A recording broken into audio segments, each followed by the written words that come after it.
महिलांको स्वाधीनता उपरे हेउछि गोटिए परे गोटिए आक्रमण। एठी महिलांको सम्मान तो दूरर कथा दांडर धूली बोली विवेचना करा जाए। स्त्री को पिटिले चलिबो, केवल हाड़ भांगिले ही दंड मिलिबो। पति पत्नी को साधारण भावे माड़ मारे, तेणु एहा दोष नुहे। साधारणतः आमे महिला को केतेबेले माँ तो केतेबेले भौणी बोली सम्मान देथांती। एमिति कि निज स्त्री को मध्य यथेष्ट सम्मान देथांती। किंतु आम समाज रे एमिति अनेक व्यक्तिविशेष अछंती जो माने महिला को पादर धूली बोली भावंती, मनीष बोली मध्य विवेचना करंती नहीं, गोटे वस्तु भली विवेचना करिथांती। एमिति कि तांको सह किछि भी करिवार हक अछि पुरुष समाज पाखरे। तेबे आमे एही कथा कहिबार कारण हेउछि एबे एक हृदय विदारक खबर सुनिबाको मिलुछि, जेउठी महिला को सम्मान तो दूरर कथा दांडर धूली बोली विवेचना करा जाए। तेबे अफगानिस्तान रे एभली अजब नियम आसिथिबा देखिबाको मिलिछि, जेउठी स्त्री को पिटिले चलिबो, बेसी किछि दंड मिलिबनी, केवल हाड़ भांगिले ही दंड मिलिबो।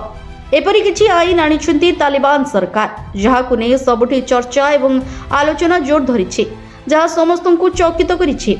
एहा घरोई हिंसा को प्रोत्साहित करुथिबा कहिबा अत्युक्ति हेबो नाही। एक रिपोर्ट अनुसार अफगानिस्तान रे कौनसी व्यक्ति निज पत्नी को माड़ मारी पारिबे, एपरिकी संतान को मध्य पिटी पारिबे। हाड़ भांगिला जाए पिटिबाकू आईन रे अनुमति मिलिछि। एने अभियोग करिछि अफगान महिलांक पई लढुतिबा मानवाधिकार संगठन रवादारी। एक रिपोर्ट अनुसार 2025 डिसेंबर 25 रे अफगान सरकार 90 पृष्ठार एक नुआ आईन आनिछंती। एथिरे उल्लेख रहिछि जे घरोई हिंसा को सदा बेले अपराध विवेचना करा जिवो नाही। पति पत्नी को साधारण भावे माड़ मारे तेबे एहा दोष नुहे। जदि शरीर रे दाग हुए किंबा हाड़ भांगे तेबे एहाकू सामान्य दोष भावे कोर्ट विचार करिवे, जो आईन महिला एवं शिशु को नर्क को ठेली देबा भली। एहा परे जदि कथा कोर्ट को गला तेबे कोर्ट महिला को निजर अभियोग प्रमाणित करने को समय देबे, अर्थात कोर्ट रे महिला निजर आघात दाग देखाइबे। एहा परे स्वामी को सर्वाधिक 15 दिन जेल दंड मिलिबो। सबुठारु बड़ कथा है जे अफगान महिला माने निज शरीर को संपूर्ण भावे घोड़ाई रखि थांती। सेमाने कोर्ट रे विचारपति आगरे निजर क्षत चिन्ह देखाइबा सहज नुहे। एहा सह कोर्ट जिबा पई महिला निज स्वामी एवं पुरुष संपर्कीय काहाकू धरी अदालत जाई परिबे। तेबे महिलांक स्वाधीनता उपरे गोटिए परे गोटिए आक्रमण करि चलिछि तालिबान सरकार। खाली एतिकी रे सीमित नाही ए आईन। एहा व्यतीत नुआ आईन रे कहा जायछि जे केही महिला निज संपर्कियों घर को गले अनुमति दरकार। स्वामी को अनुमति बिना कौनसी संपर्क घर को जाई परिबे नाही स्त्री।